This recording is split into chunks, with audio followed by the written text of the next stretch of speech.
అందరికీ నమస్తే. నేను మీ చరణ్ కాకినాడ. ఈరోజు నేను దాస్య సంఖ్యల నుండి దేశాన్ని విముక్తి గావించేందుకు తమ ప్రాణాలను తృణప్రాయంగా అర్పించిన అమరవీరులు భగత్ సింగ్, సుఖ్దేవ్ ఇంకా రాజ్గురు గారులకు హృదయపూర్వక నమస్సు మాంజలిలు. భగత్ సింగ్ 1907 సంవత్సరం సెప్టెంబర్ 2వ తేదీన అప్పటి పాకిస్తాన్లో ఉండే పంజాబ్లో ఖట్కర్ కలన్ అనే గ్రామంలో జన్మించారు. ఆయన తండ్రి కిషన్ సింగ్, తల్లి విద్యావతి, తాతగారు అర్జన్ సింగ్. భగత్ సింగ్కు తాతగారి స్వాతంత్ర పోరాట స్ఫూర్తి ఈయనలో కూడా ఉంది.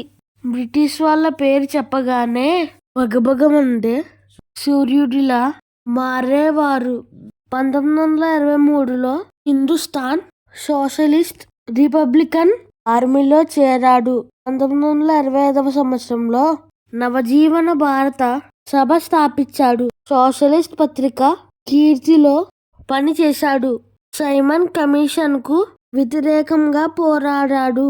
1929 ఏప్రిల్ 8వ తేదీన ఢిల్లీలో భగత్ సింగ్, బతుకేశ్వర్ దత్ బాంబులు విసిరారు. లాహోర్ కుట్ర ఈ 2 సంఘటనలకు పాల్పడ్డారు. కన్నతల్లి మంచాన్న పడిందని తెలిసి చనిపోయే ముందు ఆమెకు సేవలు చేసుకుందాము అని వెళ్ళాడు.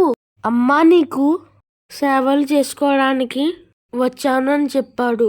కొన్ని కోట్ల మంది భారతీయులు దాస్య శృంఖాలతో మగ్గిపోతున్నారు.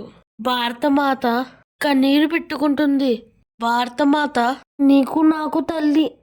నీవు వీరోచితంగా పోరాడకుండా నీవు నాకు సేవలు చేస్తావా? నీవు నాకు సేవలు చేస్తే 2 రోజులు బతుకుతాను. నువ్వు వెళ్ళకుంటే ఇప్పుడే చేస్తాను అంది. వెంటనే వీడు తిరిగాడు. కన్నతల్లికి ఇచ్చిన మాటలు నిలబెట్టుకున్నాడు. ఆయన 1931లో భగత్ సింగ్, సుఖ్దేవ్, రాజ్గురు లతో ప్రాణత్యాగం చేశాడు.